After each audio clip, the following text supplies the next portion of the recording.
L'odeur familière du café fraîchement préparé s'est infiltrée dans mon sommeil, me ramenant lentement à la conscience. Je me retournai dans le lit, espérant trouver la chaleur réconfortante du corps de Vanessa à mes côtés, mais le drap était froid et vide. Une fois de plus. Son absence du lit était devenue une constante, une ombre silencieuse qui planait sur les matins. Avec un soupir, je me traînai hors du lit, sentant le sol glacé sous mes pieds nus. Je descendis, suivant l'odeur réconfortante qui me guidait vers la cuisine. En bas, le silence régnait, interrompu seulement par le doux ronronnement du réfrigérateur. Je pris une tasse et me versai du café, regardant le liquide noir remplir la tasse. Je m'assis à l'îlot de cuisine, l'esprit vagabondant sur les 25 dernières années. Notre maison du Connecticut avait toujours été un refuge, un sanctuaire de rire et d'amour. Mais aujourd'hui, elle semblait différente. Il y avait un vide, une froideur qui n'existait pas auparavant. Tout était si calme, si solitaire. L'absence de Vanessa était palpable, une douleur constante que j'essayais d'ignorer. Soudain, le bruit de pas légers dans le couloir a rompu le silence. Naomi, notre fille de 16 ans, est apparue dans l'embrasure de la porte. Ses yeux étaient lourds de sommeil et ses cheveux en désordre. « Bonjour, papa », murmure-t-elle en prenant une tasse. « Bonjour, ma chérie. Tu as bien dormi ?» Elle haussa les épaules, se servit une tasse de café et me rejoignit sur l'îlot de cuisine. Je la regarde, voyant dans ses yeux la même inquiétude que je ressens dans mon cœur. « Où est maman ?» Demandaille en essayant de parere indifferent. Elle est déjà partie travailler, je crois. Naomi fronce les sourcils. Elle part très tôt ces derniers temps. J'acquiesce, cachant mon inquiétude. C'était vrai, Vanessa partait de plus en plus tôt et rentrait de plus en plus tard. Et quand elle était à la maison, elle semblait être ailleurs. Naomi a siroté son café et m'a regardé avec curiosité. « Papa, tu vas bien ?» J'ai forcé un sourire, essayant de cacher la douleur qui me dévorait. Oui, je pense juste au travail. D'ailleurs, il faut que j'y aille. Je te souhaite une bonne journée. Je me suis levé, j'ai pris mes clés et ma mallette, sentant le poids de l'inquiétude s'accumuler sur mes épaules. Alors que je me rendais au bureau, un sentiment tenace continuait de me hanter. Il y avait quelque chose qui n'allait pas chez Vanessa, quelque chose que je n'arrivais pas à cerner. Et cette incertitude détruisait peu à peu tout ce que nous avions construit ensemble. La journée au bureau se prolongea, pleine de réunions et d'analyses de projets. Mais mon esprit était loin, il revenait toujours à Vanessa. Lorsque je suis enfin rentré chez moi, le soleil s'était déjà couché. La maison était plongée dans un silence inquiétant. Le même silence qui accompagnait tous mes matins, me rappelant un temps qui semblait avoir disparu. Chaque matin commençait ainsi, avec un sentiment de perte et de solitude, un rappel constant que quelque chose de précieux était en train de me glisser entre les doigts. Se réveiller seul était devenu ma nouvelle réalité, une blessure qui me faisait de plus en plus mal chaque jour. La cuisine était plongée dans un silence presque sépulcral, rompu uniquement par le ronronnement constant du réfrigérateur et le bruit occasionnel d'un oiseau à l'extérieur. La douce lumière du matin filtrait à travers les fenêtres, projetant de longues ombres sur le sol carrelé. L'odeur du café frais embaumait l'air, un parfum qui apportait normalement un sentiment de confort, mais qui semblait maintenant souligner l'absence de Vanessa. J'étais assis sur l'îlot de la cuisine, la tasse de café entre les mains, sentant la chaleur se dissiper lentement. Les 25 dernières années défilaient devant mes yeux comme un film, chaque souvenir enveloppant notre maison d'une aura de bonheur qui ne semblait plus qu'une lointaine illusion. Notre maison de la banlieue du Connecticut avait toujours été un lieu de rire, de repas partagés et d'étreintes chaleureuses. Mais ces derniers temps, c'était différent. Il y avait un vide que l'on ne pouvait ignorer, un sentiment que quelque chose d'essentiel manquait. Je me suis souvenu que Vanessa avait l'habitude de me rejoindre dans la cuisine tous les matins. Nous rions, parlions de nos projets pour la journée et partagions des moments d'intimité qui semblaient si naturels. Mais ces dernières semaines, Ces moments avaient disparu. Elle était toujours occupée, elle partait toujours tôt et rentrait toujours tard. Et lorsqu'elle rentrait enfin à la maison, elle semblait distante, plongée dans des pensées que je n'arrivais pas à atteindre. Le bruit des pas dans l'escalier m'a sorti de ma rêverie. Naomi, notre fille de 16 ans, est entrée dans la cuisine, encore endormie, les cheveux ébouriffés et les yeux mi-clos. Elle prend une tasse dans le placard et se verse une tasse de café, un rituel qu'elle a adopté depuis peu. « Bonjour, papa, dit-elle, la voix enrouée par le sommeil. « Bonjour, ma chérie. Tu as bien dormi ?» Elle haussa les épaules et but une gorgée de son café. Ses yeux rencontrèrent les miens, reflétant la même inquiétude que moi. « Où est maman ?» demandai-je, en essayant de garder une voix légère. « Elle est déjà partie travailler, je crois. » Naomi fronce les sourcils, un geste devenu fréquent ces derniers temps. « Elle part très tôt ces derniers temps. » J'acquiesce, essayant de cacher l'angoisse qui monte en moi. Chaque matin, le même scénario se répétait, l'absence de Vanessa, le silence gênant, les questions sans réponse. Et chaque jour, le sentiment que quelque chose n'allait pas du tout s'accentuer. Pendant que Naomi terminait son café et se préparait pour la journée, je restais là, à observer l'endroit où se trouvait Vanessa. Le café du matin, qui était autrefois un moment de connexion et d'affection, ne servait plus qu'à rappeler douloureusement son absence. La maison, qui vibrait autrefois de vie, ne semblait plus qu'un écho vide de ce qu'elle était. L'odeur du café flotte toujours dans l'air, mais elle n'apporte plus le même réconfort qu'auparavant. Au contraire, c'était un signe de la distance grandissante entre nous, un symbole de tout ce qui manquait. Et en regardant la cuisine vide, je ne pouvais m'empêcher de penser que quelque chose de précieux était en train de se perdre, de s'éloigner lentement de nos vies. Chaque matin, le rituel du café se répétait, mais sans la présence de Vanessa, chaque gorgée semblait douce amère, pleine de nostalgie et d'incertitude. Le café du matin était devenu un moment de réflexion silencieuse, un rappel constant de l'absence qui planait sur nos vies, une absence qui menaçait de détruire tout ce que nous avions construit ensemble. Le bruit des rires et des pas pressés résonnait dans la maison, tandis que je m'installais à l'îlot de cuisine, serrant ma tasse de café. La paix momentanée du petit matin fut bientôt interrompue par l'arrivée de mes deux fils, Ethan et Lucas, qui franchirent la porte arrière en titubant, transpirant et haletant, le front luisant de leur course matinale. « Comment s'est passée votre course ?»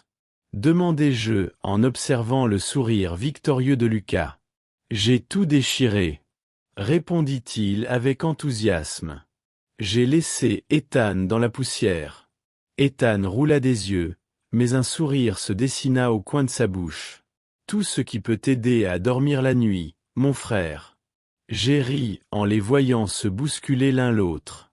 Ces moments de camaraderie entre eux étaient précieux, rappelant le lien indéfectible qu'ils partageaient.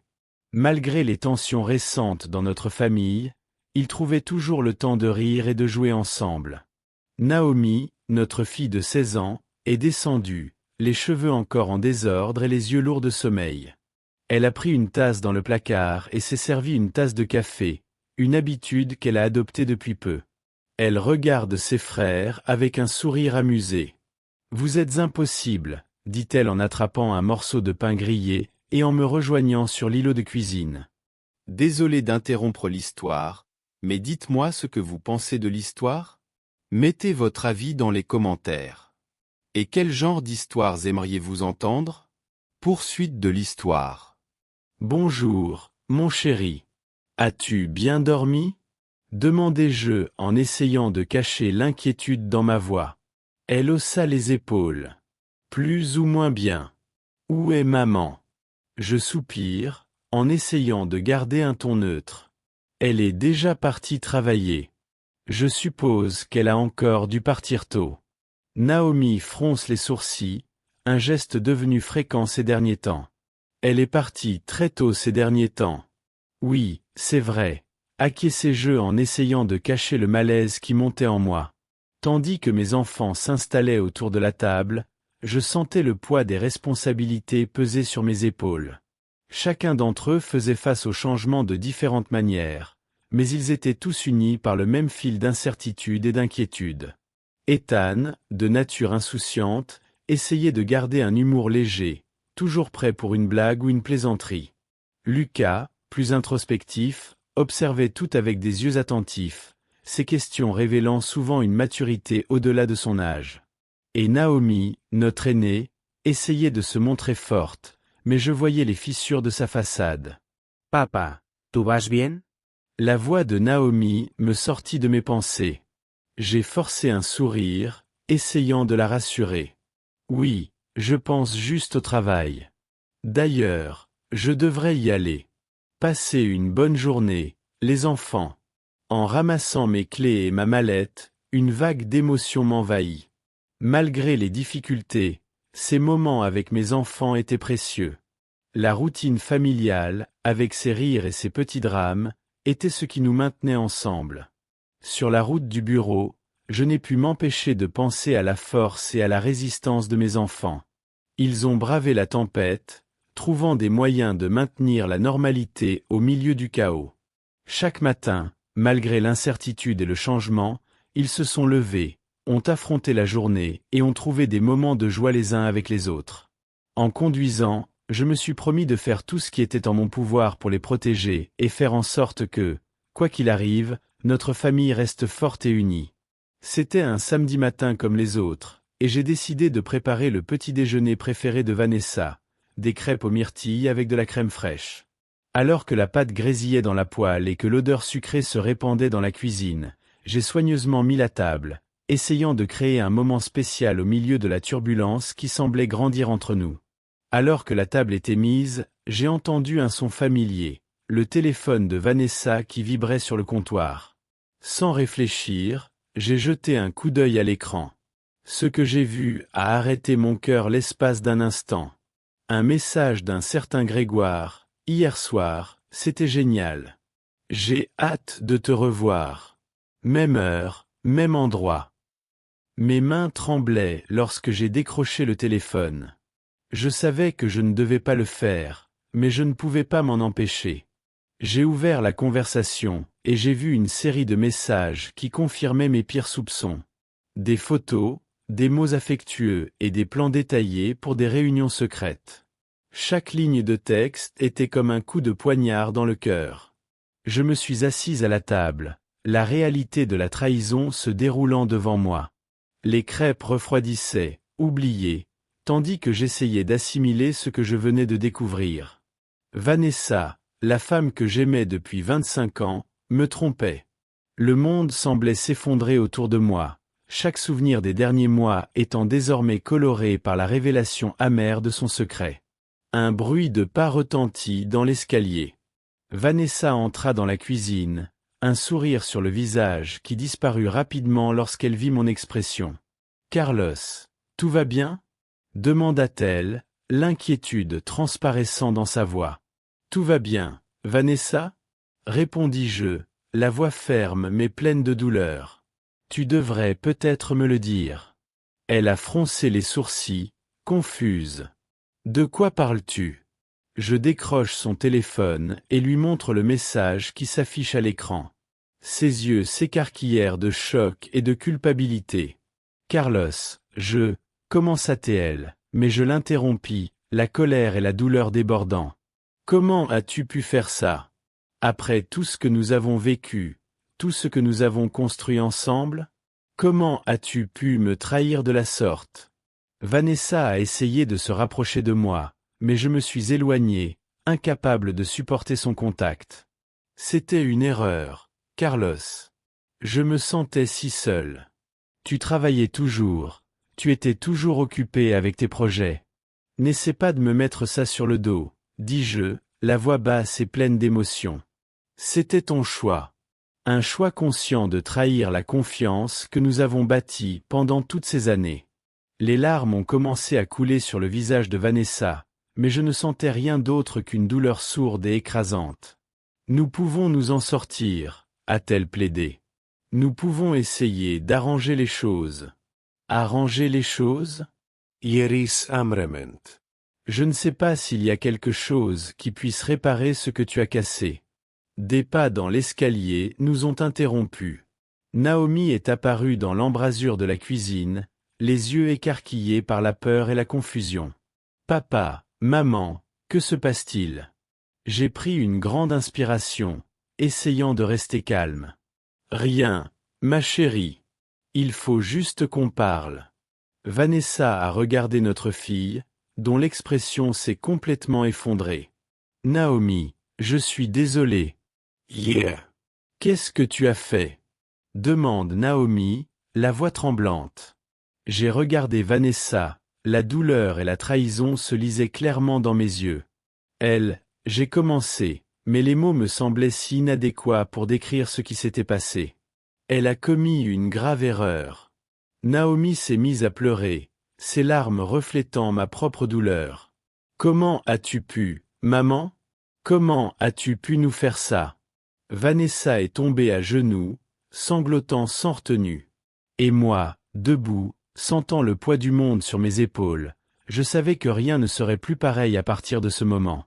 Le secret avait été découvert, et la dure réalité planait désormais sur nous comme une ombre qui ne pourrait jamais être dissipée. La nuit tombait, apportant avec elle un sentiment d'inévitabilité. Je savais que je ne pouvais pas laisser tomber ce que j'avais découvert ce matin-là. Je devais affronter Vanessa et exiger des réponses, aussi douloureuses soient-elles. Lorsque les enfants sont allés se coucher, la maison a sombré dans un silence tendu, rompu uniquement par le bruit lointain du vent à l'extérieur. Je me suis assise dans le salon, l'esprit tourbillonnant de questions et de sentiments de trahison. Vanessa descendit lentement les escaliers, l'expression pâle et douloureuse. Elle savait que le moment était venu. « Carlos, on peut parler ?» Sa voix était basse, presque un murmure. « Parler ?» Je me suis mis à rire amèrement. Je pense que nous avons bien plus que cela à faire. Elle s'est assise sur le canapé d'en face, ses mains tremblantes posées sur ses genoux. Le silence entre nous était oppressant, rempli de tout ce qui n'était pas dit. « Je sais que tu as vu les messages, » commença-t-elle, la voix brisée. « Je suis désolé. Je sais que rien de ce que je peux dire ne peut justifier ce que j'ai fait, mais j'étais tellement perdu. Seul. Seul ?» rétorquai-je, la voix chargée d'incrédulité. « Nous sommes ensemble depuis 25 ans, Vanessa. Nous avons traversé tant d'épreuves. Et maintenant, tu me dis que tu étais seule ?» Elle m'a regardé, les larmes aux yeux. « Carlos, j'avais désespérément besoin d'attention, d'affection. Tu étais toujours si distant, si concentré sur ton travail. Je me sentais oublié. Et ta solution a été de me tromper ?» Ma voix était pleine de colère et de douleur. Au lieu de me parler, d'essayer de résoudre ce problème ensemble, tu as choisi de détruire tout ce que nous avions construit.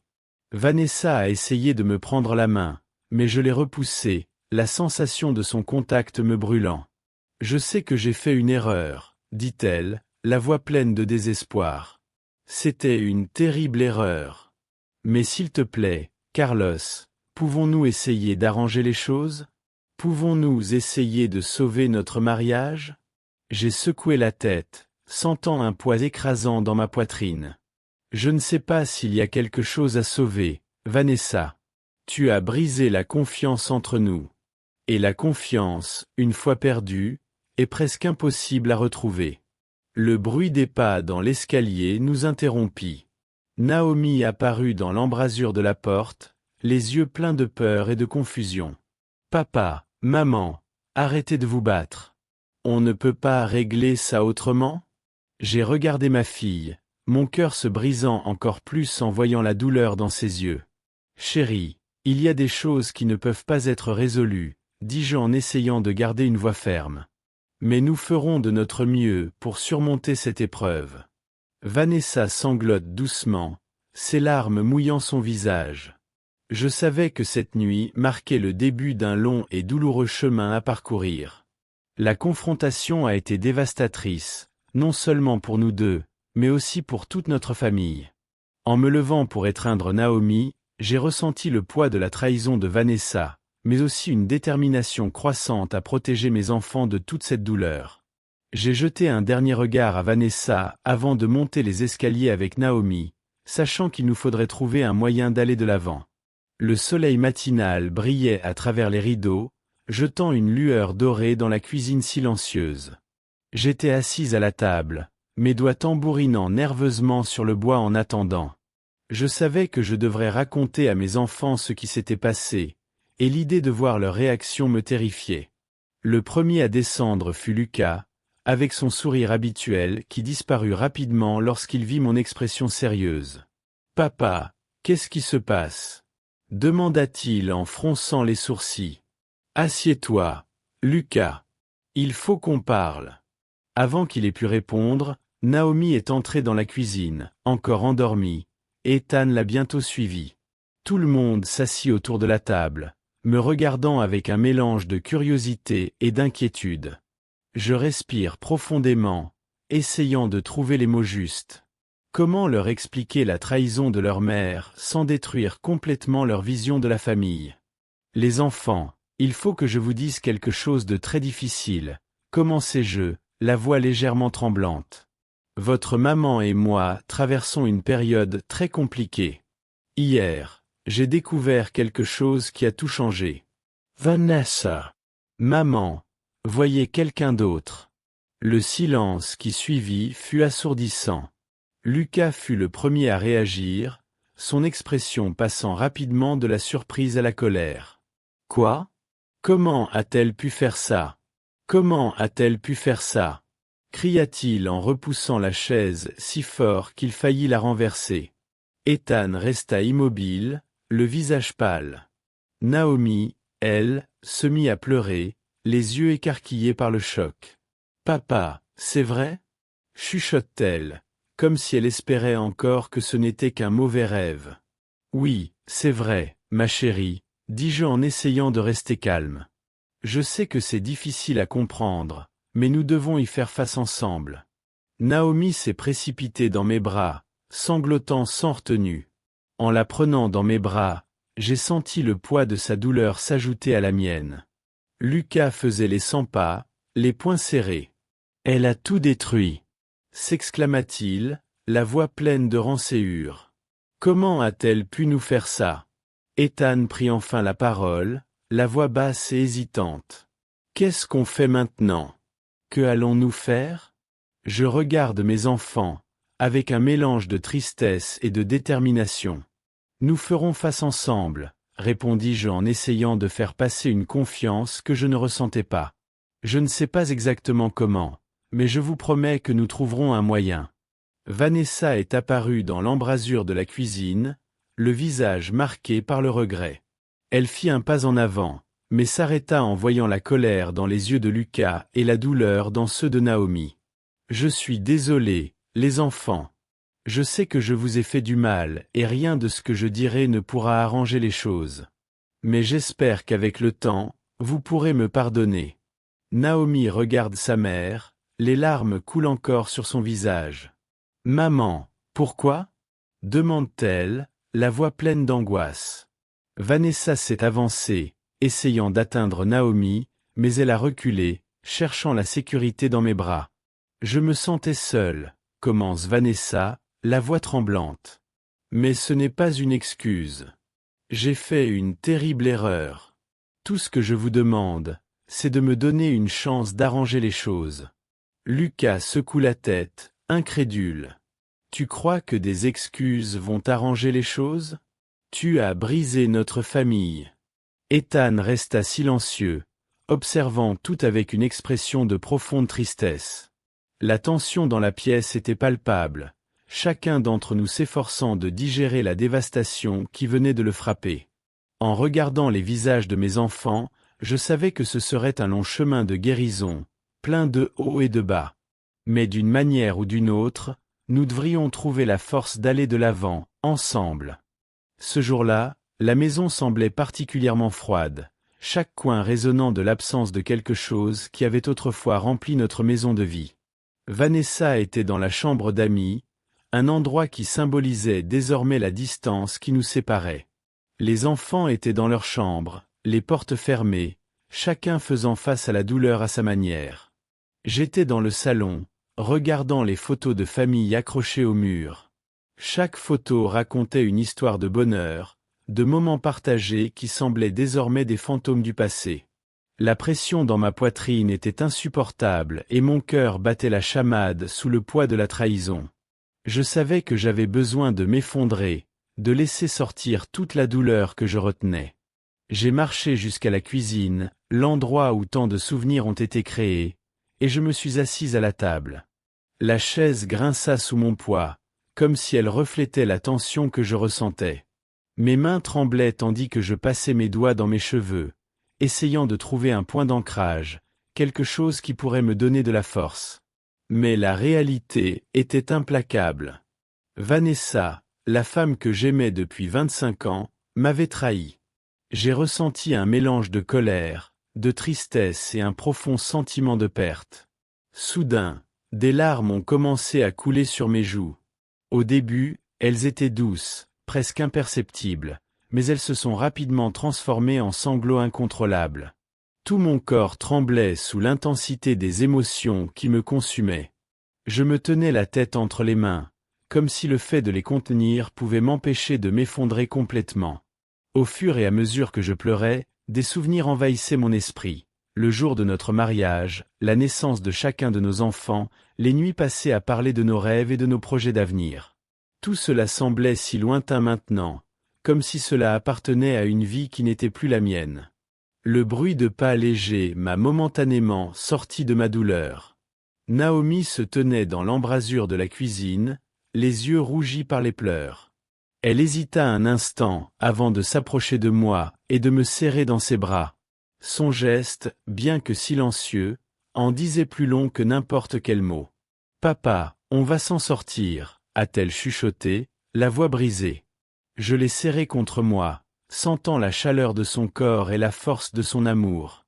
Ces mots étaient comme un baume, offrant une petite étincelle d'espoir au milieu des ténèbres qui m'enveloppaient. Lucas apparut peu après, ses pas lourds résonnant sur le parquet. Il s'arrêta près de nous, le visage durci par la colère, mais toujours empreint d'inquiétude. « Papa, tout va bien se passer. Ensemble, dit-il, la voix ferme malgré la douleur évidente. Ethan, toujours aussi calme et introspectif, nous rejoignit, posant une main sur mon épaule. Ses yeux rencontrèrent les miens, exprimant une compréhension silencieuse. « Nous sommes là, papa. Nous ne sommes pas seuls. » La force combinée de mes enfants m'a donné une nouvelle perspective. Oui, Vanessa nous a trahis. Oui, notre famille a été déchirée. Mais nous étions toujours là les uns pour les autres. Et à ce moment-là, j'ai compris que c'est grâce à cet amour et à ce soutien mutuel que nous pourrions trouver un moyen de sortir de l'obscurité. La nuit est tombée et nous étions toujours là, blottis dans la cuisine, chacun puisant sa force dans l'autre. Il n'y avait pas de solution facile, pas de réponse claire, mais il y avait de l'amour. Et parfois, c'est tout ce dont nous avons besoin pour commencer à reconstruire. La soirée était calme lorsque j'ai décidé de faire une promenade dans le quartier. Le besoin de clarté mentale m'a poussé à marcher dans les rues tranquilles, où les lumières jaunâtres des maisons scintillaient doucement. Chaque pas me semblait un effort pour digérer la réalité dévastatrice qui s'était installée dans ma vie. Au coin de la rue, j'ai aperçu Adriane, ma voisine de l'appartement d'Aix-en-Grave-Côté. Elle arrosait les plantes du jardin de devant, un geste paisible qui contrastait avec le chaos émotionnel auquel je faisais face. Adriane a levé les yeux en me voyant et, pendant un moment, nos regards se sont croisés en silence. « Carlos, tu vas bien ?» me demanda-t-elle, de sa voix douce et pleine d'inquiétude. Je m'approchai lentement, sentant un poids se dissiper au fur et à mesure que je partageais une partie du fardeau avec quelqu'un qui semblait comprendre. « Non, en fait. C'est loin d'aller bien, » répondis-je en poussant un lourd soupir. Adriane acquiesça, mettant doucement l'arrosoir de côté. « Je suis désolé pour tout ce qui se passe. Si tu as besoin de parler. » Sa proposition était simple, mais pleine de sens. Savoir qu'elle était là, prête à l'écouter sans jugement, était un soulagement bienvenu. Merci, Adrian. C'est bien d'avoir quelqu'un à qui parler, ai-je admis, la gratitude se mêlant à la douleur. Elle acquiesça de nouveau, un sourire rassurant illuminant son visage. Parfois, le simple fait de parler peut aider à clarifier les choses. Et parfois, il est bon d'avoir un peu de soutien en dehors du cercle familial.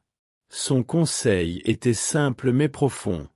Je savais que je ne pouvais pas tout résoudre en une seule conversation, mais sa simple présence m'a apporté un réconfort que je ne m'attendais pas à trouver en cette nuit solitaire. Alors que nous retournions vers nos bâtiments, j'ai senti un léger poids s'envoler de mes épaules.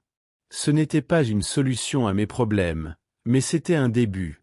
Savoir qu'il y avait quelqu'un, ne serait-ce que pour m'écouter, m'a donné un peu plus d'espoir dans un moment de profonde obscurité. Les semaines ont traîné, chaque jour apportant son lot de tensions et d'incertitudes. Malgré les efforts déployés pour maintenir une façade de normalité, la vérité était que le gouffre entre Vanessa et moi semblait se creuser de plus en plus.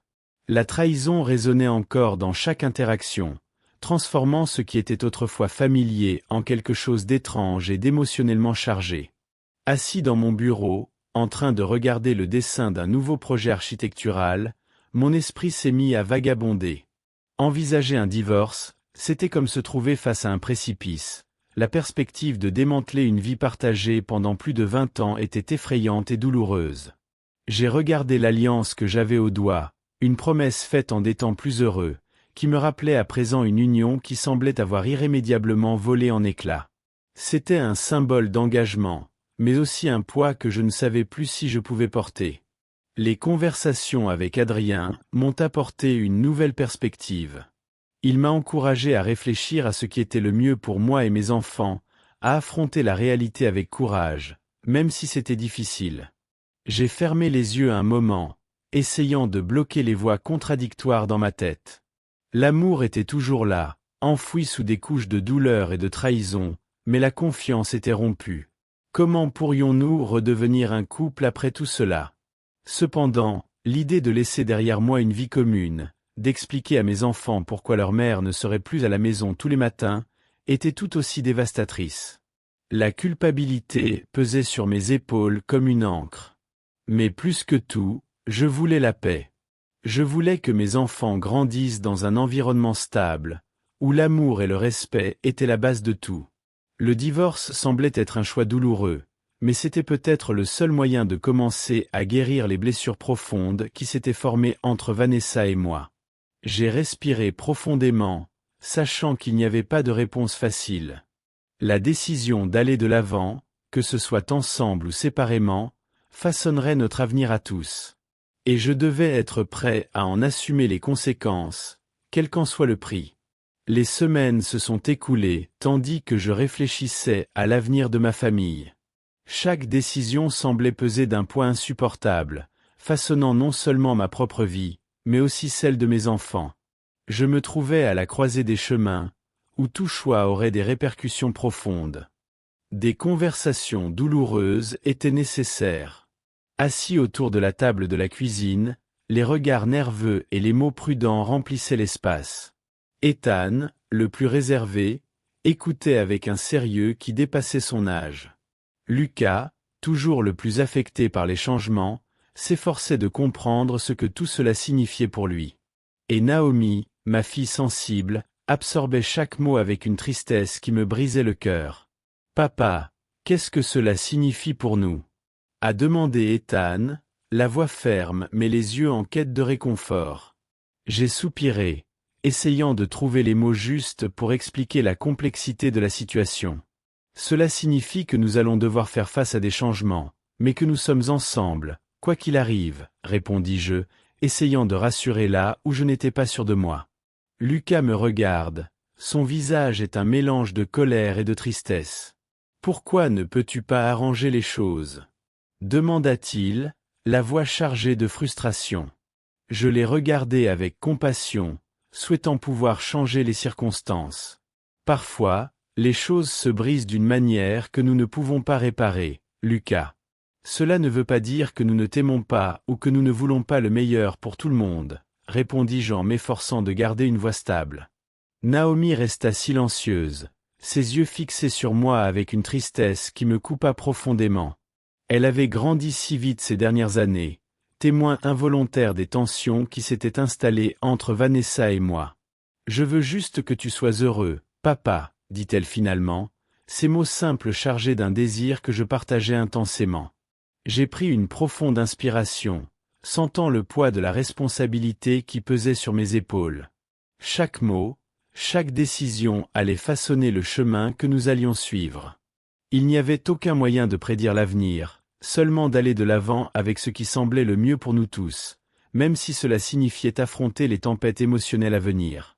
Une fois la décision prise et le divorce suivant son cours inévitable, nos vies ont commencé à prendre de nouvelles formes. La maison, autrefois remplie de rires et de routines familières, respirait désormais un silence pesant.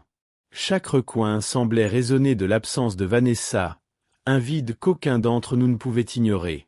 Adrien est devenu une présence constante, offrant son soutien non seulement à moi, mais aussi à mes enfants. Son calme et sa douceur ont été un baume pour les blessures émotionnelles qui continuaient à cicatriser lentement. Elle s'est progressivement intégrée à notre routine, apportant une nouvelle énergie à ce qui avait été auparavant un environnement tendu et chargé. Les journées sont devenues une danse délicate de nouvelles normes et d'ajustements. Les matins étaient désormais remplis de l'arôme du café qu'Adrien avait préparé avec tant de soin, remplaçant les vieux souvenirs par un sentiment de renouveau. Les dîners en famille se sont transformés en moments de reconstruction, où des rires timides ont émergé entre les conversations sur la journée et les projets d'avenir. Pour mes enfants, la transition n'a pas été facile. Ethan, encore réservé, a trouvé du réconfort dans les conversations tranquilles qu'il a eues avec Adrien.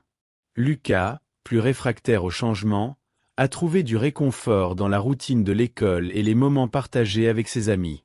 Naomi, la plus sensible de tous, semblait s'adapter, embrassant la présence d'Adrien avec une acceptation que j'admirais profondément. Chacun de nous essayait de trouver un équilibre délicat entre le passé et le présent, entre ce que nous étions et ce que nous pouvions devenir. Adrien a apporté une nouvelle perspective à nos vies, une lumière au bout du tunnel qui nous a permis d'entrevoir un avenir où le bonheur pourrait à nouveau être atteint, d'une manière différente mais non moins significative. Au fil des semaines et des mois, la nouvelle dynamique familiale a commencé à se consolider. Nous étions désormais une famille différente, une famille imparfaite, mais unie par l'amour et la détermination d'aller de l'avant ensemble. Chaque défi était relevé avec un courage renouvelé, chaque réussite célébrée avec un sourire qui reflétait l'espoir d'un avenir meilleur. Avec le recul, je savais que le chemin serait encore difficile et que le passé ne disparaîtrait jamais complètement. Mais au cœur de cette nouvelle dynamique se trouvait une promesse de résilience et un avenir où nos liens familiaux seraient plus forts que jamais. La vie après la séparation s'est déroulée devant nous comme un chemin encore inconnu, mais plein de potentiel. Chaque pas en avant était un mélange de nostalgie pour ce que nous avions perdu et d'espoir pour ce que nous pourrions trouver. La maison, désormais réaménagée pour s'adapter à la nouvelle dynamique familiale, résonnait des échos de nos efforts pour aller de l'avant. Adrien s'est intégré plus profondément dans nos vies, devenant non seulement une figure de soutien, mais un pilier de stabilité sur lequel nous avons tous commencé à compter. Ses conseils avisés et son épaule amicale ont été un réconfort constant dans les tempêtes émotionnelles qui nous assaillaient encore de temps à autre.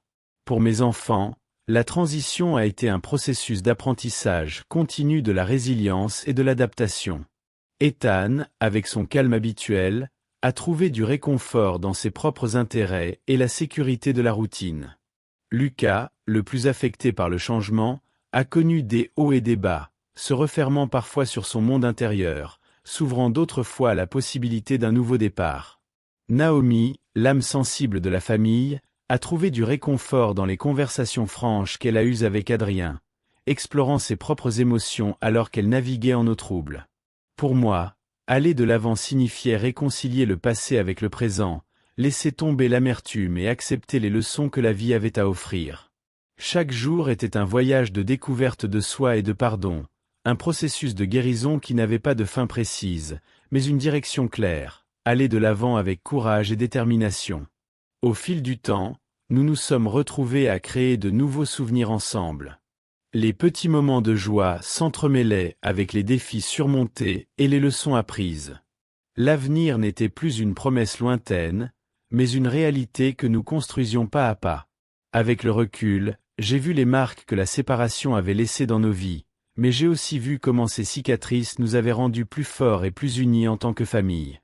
Aller de l'avant après la rupture ne signifiait pas oublier le passé, mais en faire une base solide pour l'avenir que nous construisions ensemble, avec un espoir et une détermination renouvelés. Au fur et à mesure que le temps passait et que nous nous adaptions à notre nouvelle réalité, un sentiment de renouveau a commencé à fleurir dans notre foyer. Les journées sont devenues plus légères, chargées d'une énergie qui reflétait notre détermination collective à construire un avenir meilleur. Adrien, avec sa présence sereine et aimante, a apporté une nouvelle dynamique à notre famille.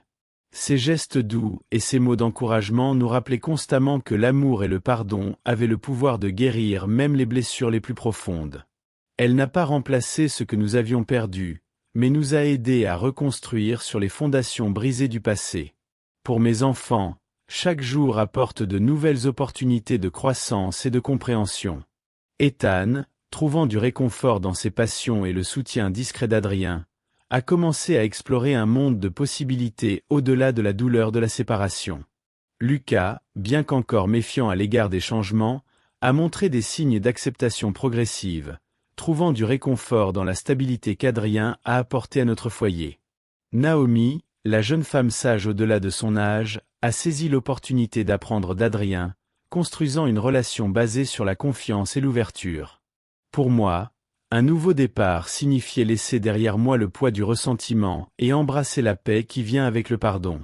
Chaque jour était un voyage de redécouverte personnelle et familiale, une chance de façonner un avenir où l'amour et la compréhension régneraient en maître sur le passé douloureux. Lorsque nous nous sommes réunis autour de la table pour les repas familiaux et que nous avons partagé des moments de rire et de réflexion, j'ai su que nous étions en train de construire quelque chose de nouveau et de beau ensemble. Les cicatrices du passé ne disparaîtraient pas complètement, mais elles deviendraient des témoignages de notre force et de notre résilience en tant que famille. En regardant devant moi, j'ai vu un horizon de possibilités infinies, un avenir où l'amour, le pardon et l'espoir étaient les piliers qui soutenaient notre voyage vers l'avant. Au milieu des incertitudes de la vie, nous avons trouvé une certitude. Ensemble, nous pouvons relever tous les défis, célébrer toutes les victoires et construire un foyer où l'amour trouvera toujours un chemin.